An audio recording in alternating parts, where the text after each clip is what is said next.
कवितेची चिकित्सा होऊ शकते, पण कवितेचं ऑडिट पण होऊ शकते हे आता आपण सुदेश शिंगलाजपूरकरांनी स्वतः येण्याऐवजी CS पाठवून दिले आणि त्यांनी कवितेचा हिशोबच मांडला मकरंदच्या. छान वाटलं, थँक्यू. यानंतर आपण प्रकाशन समारंभाकडे वळण्यापूर्वी इथं उपस्थित असलेल्या रेसिडेंटमध्ये दोन अतिशय महत्वाचे पाहुणे पण इथं उपस्थित आहेत आणि हा कार्यक्रम आपला आहे आणि ते पाहुणे म्हणून इथं आले, त्यामुळे त्यांचं तिथेच आपलं स्वागत करणं हे आपलं आद्य कर्तव्य आहे.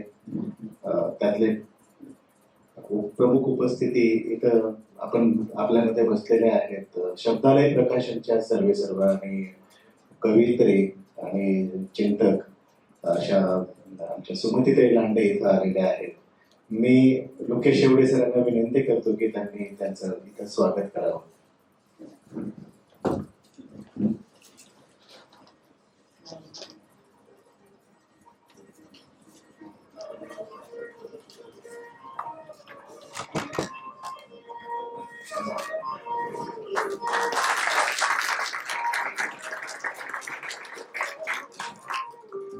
सुमतीताई, असंच आमच्यावर प्रेम असू द्या. आम्ही तसं आणि तुम्ही आलात त्यामुळे जरा आम्हाला थोडस समोर जरा धाक असल्यासारखं पण वाटतं, त्यामुळे आम्ही सांभाळून बोलतो तुम्ही समोर असताना. आणि त्यानंतर आज अगदीच सरप्राइझिंगली मुंबई विद्यापीठाच्या मराठी विभागाच्या प्रमुख आणि स्वतः खूप मोठ्या साहित्यिक विचारवंत तत्वचिंतक असलेल्या प्राध्यापिका डॉक्टर वंदना माझ्या मित्र आलेले आहेत. मी तिला कापूरनेस विनंती करतो की वंदना मॅडमचं त्यांनी स्वागत करावं. थँक्यू वंदना ताई, तुम्ही आला.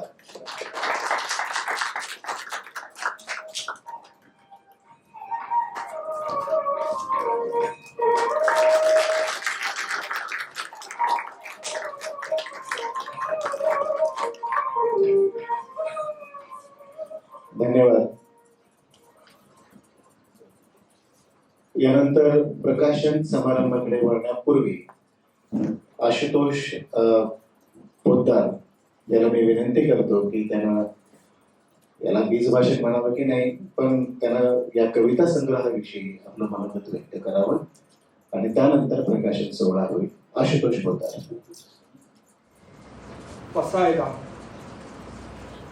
देव माझं पाण्यात रक्षण करू, सैतान माझं जमिनीवर रक्षण करू. माझ्या अंघोळीच्या पाण्यात मिसळो आकाशगंगेचं अत्तर, निटंबरेला अस्तित्वाचा शेंदूर. या दिशेला मला आयुष्य सापडो, त्या दिशेला त्याचा अर्थ.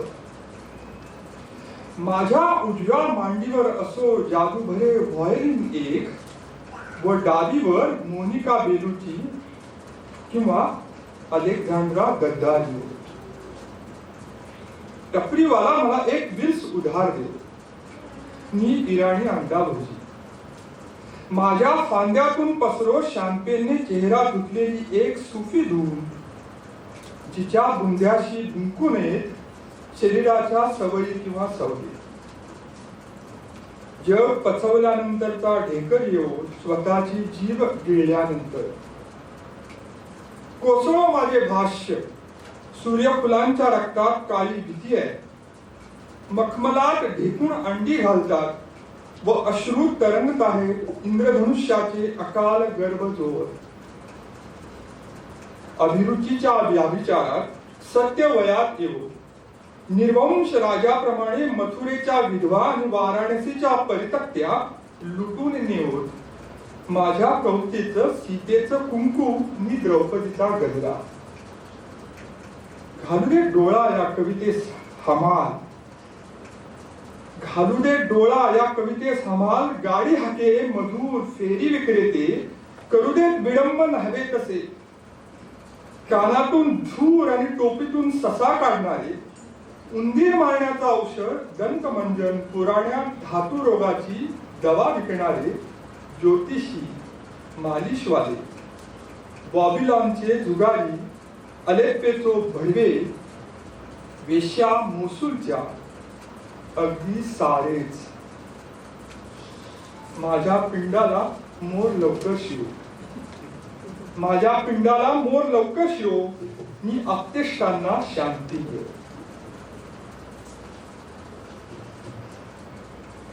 आपण सर्वजण आपापल्या परीने कविता वाचावी. आपल्या आपल्या कालावकाशात कविता जागा करून घेते, तुम्हाला जागा करून देते. जागा करून घेणारी आणि जागा करून देणाऱ्या कवितेचं प्रकाशन आज होतंय. आजच्या कुंठित काळात जिथे एकमेकाला जागा करून घेणं हरवत चाललंय, त्यावेळेस हा अनुभव भारावून टाकणारा आणि उमेद देणारा आहे. हा अनुभव देणारी कविता लिहिणारे मकरंद, त्यांना बळ देणारे कुटुंबीय, त्यांची पत्नी आणि 2 मुलं, त्यांचे मित्र, वाचक, आपणा सर्वांचे अभिनंदन. कवितेचे रसग्रहण करणं हा माझ्या आजच्या मांडणीचा विषय नाहीये. तर मकरंदची कविता माझ्यासमोर कोणते अनुभव आणि कोणते काव्यरूप विश्व उभं करतो, अनुभव आणि रूपाला सामोऱ्या जाण्याच्या कोणत्या शक्यता ही कविता निर्माण करून देतं, त्या विश्वाला सामोरं जाताना मी स्वतः काय समजून घेतो आणि घेतलं आहे, याबद्दलचं माझं म्हणणं मी तुमच्या समोर मांडतोय.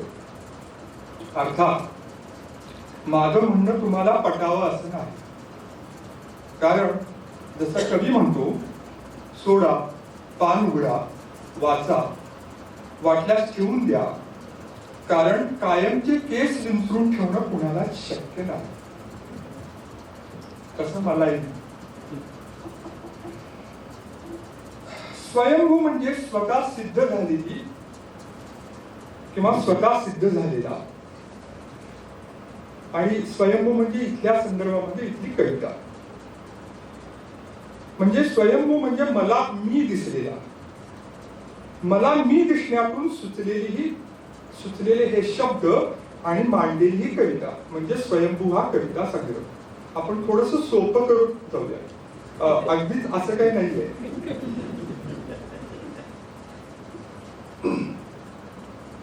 या अर्थानं स्वयंभू मधली कविता, मी स्वयंभू बद्दलच फक्त बोलतोय, 30 वर्षापूर्वीच्या कवितेबद्दल नाही बोलतोय. या अर्थानं स्वयंभू मधली कविता ही व्यक्तिगत स्वरूपाची आहे, व्यक्तिगत स्वरूपाची, पर्सनल आहे. म्हणजे या अर्थानं ती लिरिकल आहे. लिरिकल म्हणजे भावगीत नव्हे, लिरिकल.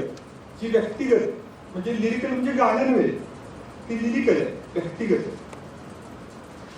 ती कविता बोलकी आहे. लिरिकल कविता ही बोलकी असते, म्हणून ती लिरिकल आहे. ती स्वतःशी संवाद साधते, ती स्वतःशी बोलते आणि बोलता बोलता इतरांशी संवाद करण्याच्या शक्यता देते, निर्माण करत असते.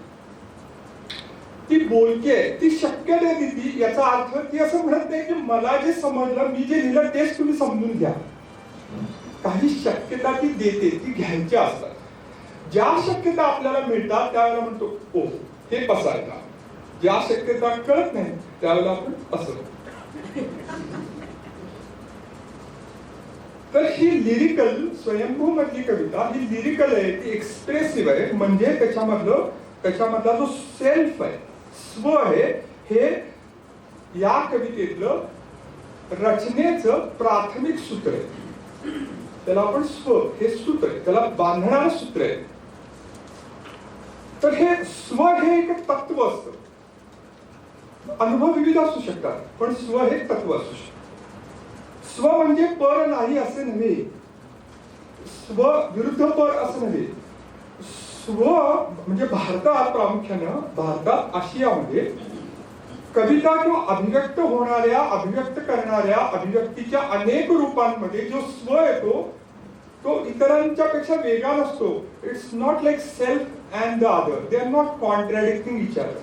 ते एकमेकाला विरोधात नसतात, ते एकमेकाशी लढत नसतात, ते एकमेकाच्या बरोबरीने असतात. म्हणजे इतरांना नाकारून स्व मांडतायत, स्व मांडतायत. म्हणजे मी असतो त्यावेळेला इतर पण असतात. तुकाराम महाराजांनी मी माझा तो त्यांचा एकच ओघ आम्हातून हे सगळेजण ऐकून आहे. पण इथं गंमत अशी असते की स्व आणि इतरांमधलं नातं वेगळं असू शकतं, पण ते एकमेकात गुंतलेले असतात. सेल्फ आणि अदर असं नसतं. म्हणजे मकरंद कवितेत म्हणतात त्याप्रमाणे एकांताची किरमी उरेल पण हिरवे देठ असतात. स्वयंभू असणं म्हणजे स्वतःबद्दल ऑब्सेस्ड असणं असं नव्हे. स्वयंभू असणं म्हणजे परत मकरंदच्या भाषेत समश्रुतीच्या इकोना शोधणं. समश्रुतीच्या इकोना शोध हा मराठी शब्द आहे. उठसूट संत परंपरेचे गोडवे गाणाऱ्या आपल्या समाजात कविता व्यक्तिगत आहे म्हणून ती अवघड आहे, म्हणजे मग त्यात सामाजिकता कुठे आहे असा प्रश्न सतत विचारला जातो, जो अत्यंत हेटाळणीवाला प्रश्न असतो. खरं तर दरवेळेला समाज हा लोडेड शब्द वापरण्यापेक्षा मी त्याला इकोसिस्टम असं म्हणतो. कवितेत इकोसिस्टम, व्यक्ती इकोसिस्टम मध्ये असतो, ज्याला परिस्थिती हा शब्द आपल्याला वापरते. म्हणजे ज्याच्यामध्ये पोरं बाळ, नवरा बायको, रस्ते गल्ल्या, राहुल गांधी, स्मृती इराणी, हार्दिक पटेल, अमित शहा, पाने, फुले, फळे, पर्या, राक्षस, भूत, खेत, लोकस्मृती हे सगळं येतं. तर हे सगळं कवितेत आहे. मग कविता वाचून विचारायचं तर समाज कुठे आहे, म्हणजे कार धुणाऱ्या माणसाला विचारायचं कार धुता तुम्ही काय करताय आता, रिडंडंट असतं. असं आपण म्हणू शकतो की समाज आणि कविता, परिस्थिती आणि कविता ह्याच्यातलं नातं काय आहे हा प्रश्न आपण विचारू शकतो. कविता सुगी नावाची कविता मकरंदची. भाकरी व सौंदर्याच्या देवतांच्या उत्सवासाठी जमा होणार आहेत स्मृतींच्या सर्व रांगोळ्या एका छोट्याशा खेडेगावात निरागसतेच्या. उद्यापासून सुगीला सुरुवात होईल. शेवटच्या 2 ओळी. माझा तत्वज्ञानाचा अख्खा देश आज गेलाय रजेवर. हे सगळेच मराठी शब्द आहेत. तर व्यक्तिगत आणि इतर हे द्वंद्व नाहीये कवितेत. हे द्वंद्व नसतं, ते एकमेकात बांधलेलं आहे. हे दोघांचं अस्तित्व आहे. ते सतत पायात घालून राहायला पाहिजे तसं नाही नवरा बायकोसाठी किंवा अत्यंत जवळ असणाऱ्या मित्रमैत्रिणींसाठी. त्यांना व्यक्ती म्हणून अवकाश असतो, समुदाय म्हणून आणि समाज म्हणून अवकाश असतो. हे 2 वेगवेगळे अवकाश असू शकतात. त्याच बरोबरीनं व्यक्ती आणि समाजाचे अवकाश एकमेकाला क्रॉस पण करू शकतात, ओव्हरलॅप करू शकतात. आणि जे ओव्हरलॅप होतात त्याला आपण म्हणतो की हा माझा शेअर्ड अवकाश, शेअर्ड स्पेस असं आपण. म्हणून अवकाश आणि त्यांचं एकमेकाच्या छेदण्यातून सामायिक अवकाश तयार होतो आणि त्या सामायिक अवकाशामध्ये आपण वेगवेगळे नातेसंबंध तपासत असतो. पुस्तकाच्या प्रस्तावने डहाके म्हणतात, या कवितांमध्ये समकाल नाही, बहुकाल नाही, हा एक कल्पलोक आहे. पण मला डहाकेंच्या मतापेक्षा थोडं वेगळं मत मांडताना असं म्हणायचंय की कल्पलोक हा समकाल आणि बहुकाल नसण्यातून कधी उभा होतच नाही. फॅन्टसी लिटरेचर मध्ये सुद्धा तो होत नाही. समकाल आणि बहुकालाच्या भानातून कल्पलोक तयार होतो. त्यामुळे तो नाही म्हणण्यापेक्षा तो असतो, पण त्याचं स्वरूप काय असतं हे आपण तपासू शकतो. तो कॅटॅलिस्ट म्हणून असतो. एखाद्या प्रयोगशाळेत प्रक्रिया सुरू असतात आणि एखादा कुठला तरी पदार्थ आपण तो पदार्थ निघून जातो, प्रक्रिया पण त्या पदार्थामुळेच होत असते. तो कॅटॅलिस्ट म्हणून असतो. म्हणजे आपल्याला जर संयुक्तिक प्रश्न विचारायचा असेल तर आपण असं म्हणू शकतो की समकाल आणि बहुकालाचे कोणते आकलन कवी स्वयंभू या कविता संग्रहात निर्माण होणाऱ्या कल्पलोकातून उभे करतो, असा प्रश्न आपण विचारू शकतो. अशा बहुरूपी अवकाशाची निर्मिती साहित्यातून होत असते, स्वयंभू होत असते. म्हणून नीट प्रश्न असा आपण विचारू शकतो की व्यक्ती, समाज, परिस्थिती यांची आणि त्यांच्या नात्यातली कोणती रूपे मकरंदची कविता मांडतात. हे जर आपण समजावून घ्यायला गेलो तर अनेक आपल्याला मार्ग, कविता संग्रह वाचण्याचे मार्ग खुले होतील असं मला वाटतं. स्वयंभू या कविते संग्रहातील कवितांचे मध्यवर्ती सूत्र कवितेतल्या कर्त्याच्या, कर्ता म्हणजे सत्य, कर्ता, कविता, कर्ता मग त्याच्यामध्ये स्त्रीलिंगी आहे, पुरुषलिंगी आहे, ते आहेत, अनेक जण आहेत, मी आहे, ते सगळे आहेत. त्यांच्या इच्छा आकांक्षा आणि त्यांचं कर्तेपण या स्वयंभू ह्या कविता संग्रहात मांडलेलं आहे.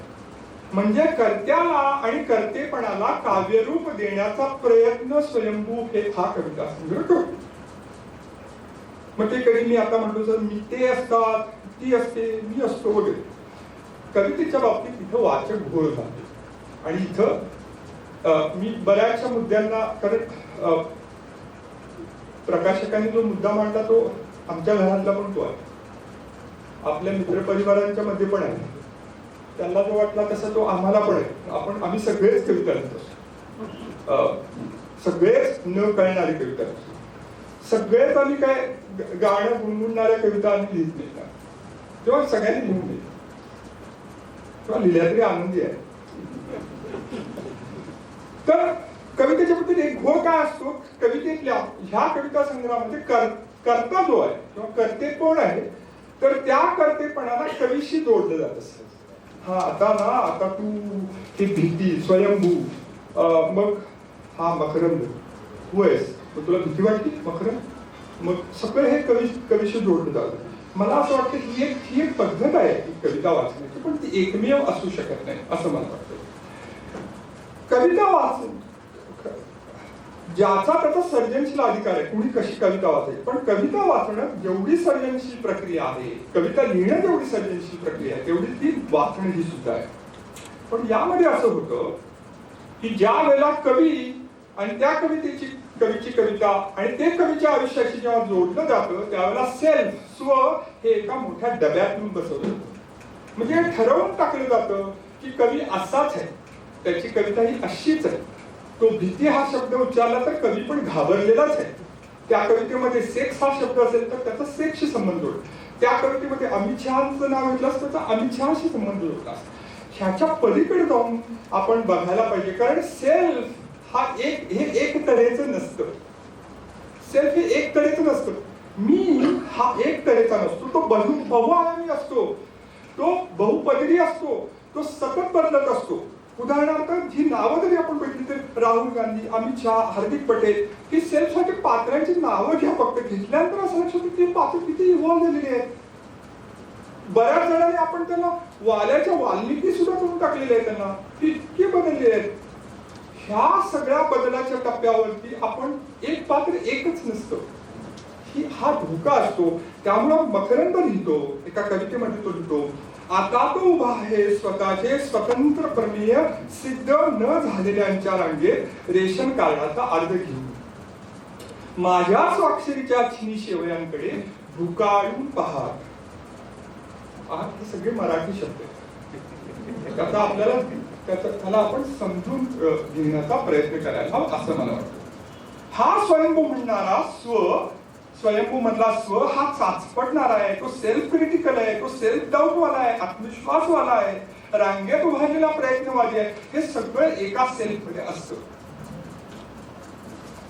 लेखक पण आणि कवी पण काय असतं हा जर प्रश्न हा अर्थात सर्व पिढ्यांनी विचारला, अनेक काळापासून विचारला. आत्ताच्या सोयीसाठी मी टीएस इलियट, मग अशी नाव पण त्यांचं निघालं, आणि इलियटचं फार इंटरेस्टिंग तो बोलला. इलियट एका ठिकाणी म्हणतो, तो असं म्हणतो की कवी आणि त्याची कविता ह्याच्यामध्ये कसं बरं, तो म्हणतो की कविता लिहिणं किंवा सर्जनशील निर्मिती करणं is not a turning loose of emotion or but an escape from emotion. मराठीचा सोपं आहे. कवी इलियट असं म्हणतो की कविता म्हणजे भावनांचं प्रगटीकरण नसतं. कविता म्हणजे भावनांचं प्रगटीकरण नसतं, तर कविता म्हणजे भावनांपासून सुटका असते. कविता म्हणजे व्यक्तिमत्वाची अभिव्यक्ती नसते, तर व्यक्तिमत्वापासून सुटका असते. आणि इलियट हा ग्रेट कवी होता, तो नाटककारी होता, तो समीक्षक होता. तो पुढे असं म्हणतो, आणि इंटरेस्टिंग आहे, पुढे असं म्हणतो, but of course only those who have personality and emotions know what it means to escape from these things. तो असं पुढे म्हणतो की हे काही नसतं, पण ज्यांना भावना असतात, ज्यांना व्यक्तिमत्व असतात, तेच लोक भावना सोडणं आणि व्यक्तिमत्व सोडणं म्हणजे काय ते सांगू शकतात. म्हणजे याचा अर्थ असा की इथं कुठल्याही प्रकारच्या भावना आणि व्यक्तिमत्वाचं प्रगटीकरण असण्याबरोबर ते नसणं, ते सोडणं हे अत्यंत महत्वाचं आहे. आणि दरवेळेला असं जर आपण ह्याच्या पलीकडे जाऊन बघितलं तर ती कविता आकलन करण्याच्या अनेक शक्यता उभे. मग आमच्या एमईच्या विद्यार्थ्या, माझ्या एमईच्या वर्गामध्ये दरवेळी हा प्रश्न येतो की मग आता ऑटोबायोग्राफी लिहिली पण शोधा, आत्मचरित्रात्मक दास्ती शोधा, मग आता कवितेतली वाक्य घ्यायची. म्हणजे उदाहरणार्थ त्या कवितेमध्ये मग भीती हा शब्द आहे, मग ती मॉडर्न कविता झाली.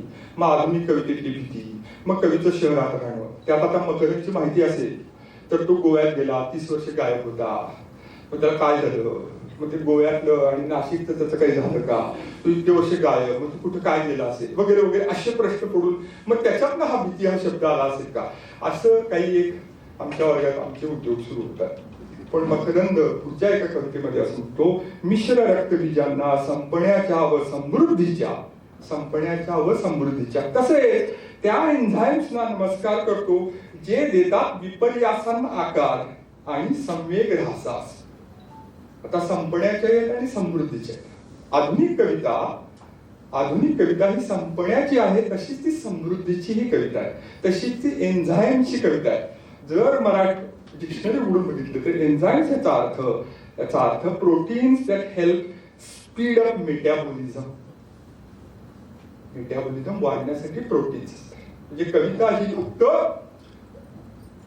काय म्हणतात, तक्रार करणारी, रडणारी, न समजणारी, गूढ गंभीर ती असतीच, गंभीर आहेच ती, गूढ आहेच, पण त्याच्या आकलनाची शक्यता असतात.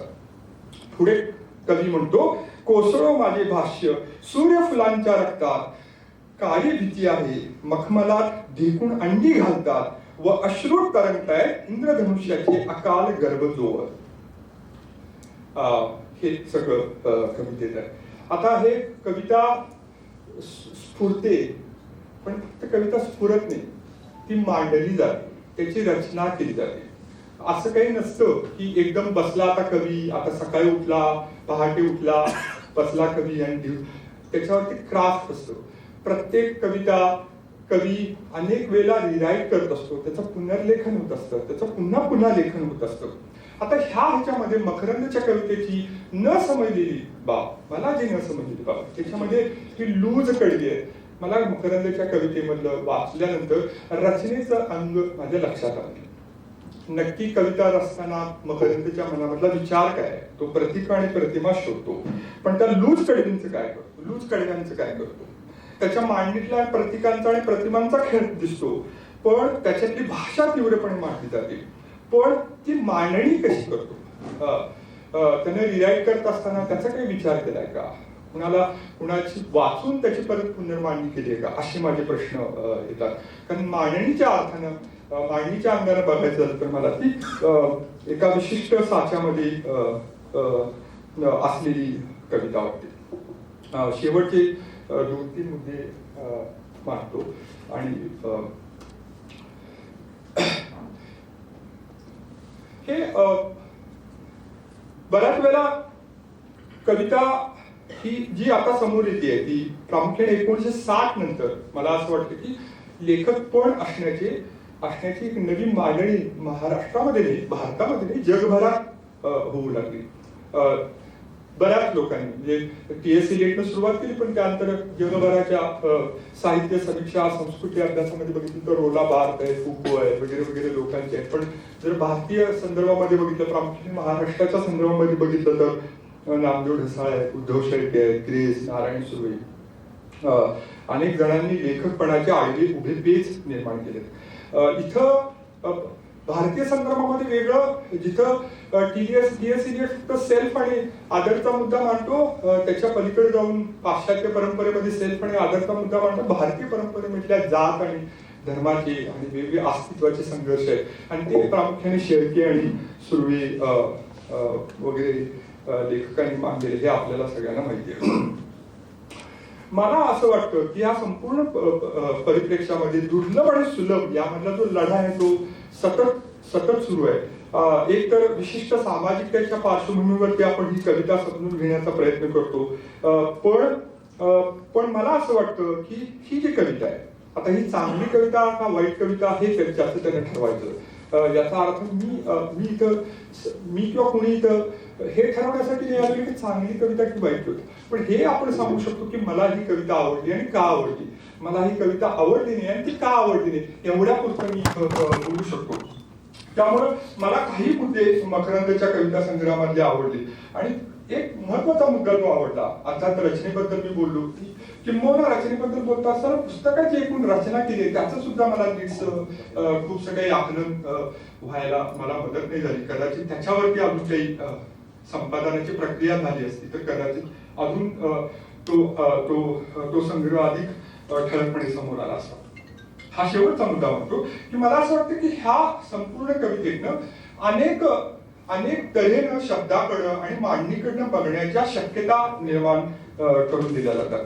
म्हणजे उदाहरणार्थ मी ठरवू शकतो आमच्या अर्थ काय असतात आणि चांगला आणि वाईट याच्यापेक्षा समाजात किंवा काळात एखादी निर्मिती का होते आणि एखाद्या प्रकारची निर्मिती का होते याच्याबद्दल कळतं. म्हणजे एका बाजूला प्रचंड मोठ्या प्रमाणात कविता आजकाल होताना दिसते. म्हणजे पूर्वी पण होत होती, झोळ्या घेऊन लोक यायची, उभ्या उभ्या कविता वाचून दाखवायची.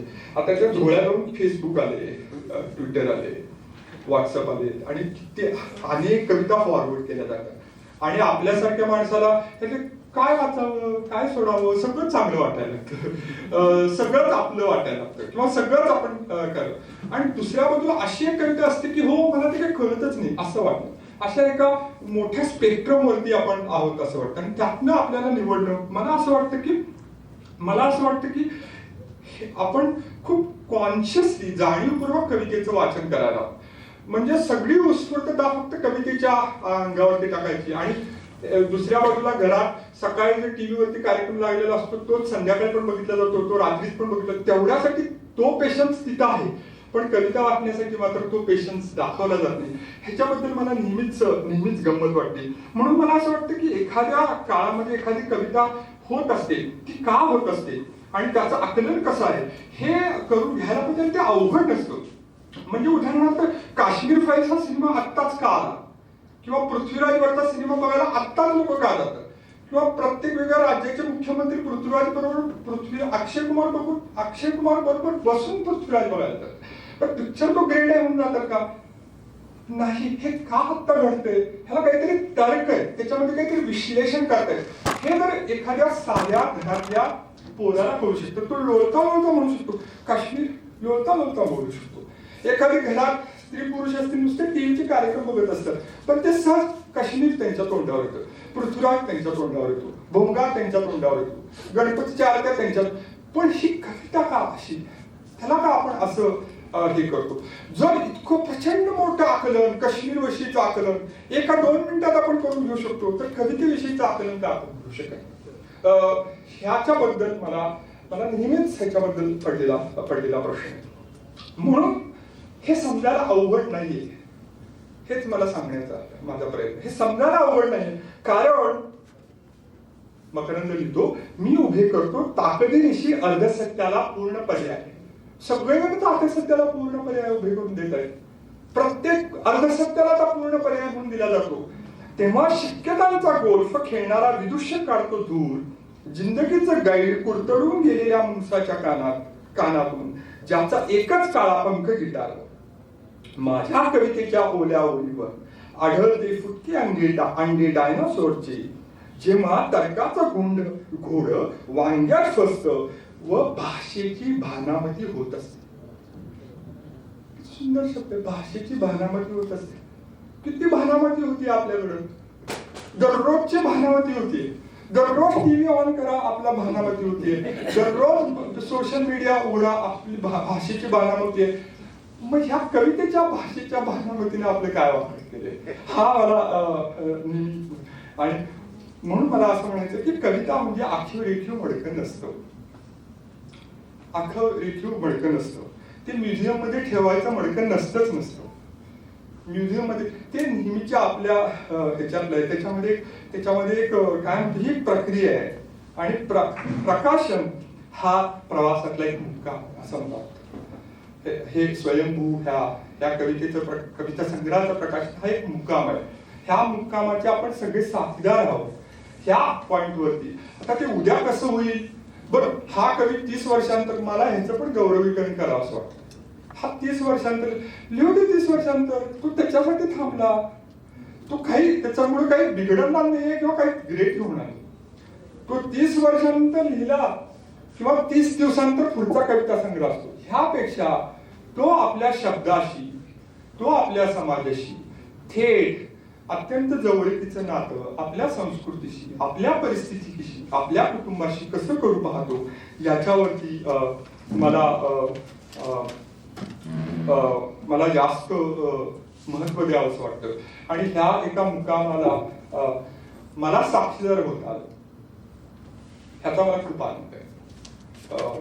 आणि ह्याचा अर्थ मी हे सगळं बोलत असताना याचा अर्थ मला मकरंदची कविता कळली आहे का नाही कळली, ती सगळीच चांगली व वाईट कविता आहे का हे मला सांगता येईल, पण मला साक्षीदार होता आलं. आणि हे साक्षीदार होताना सुमतीताई आहेत, रंगनाथ पठारे आहेत, दत्ता आहे, हे सगळे लोक, आपला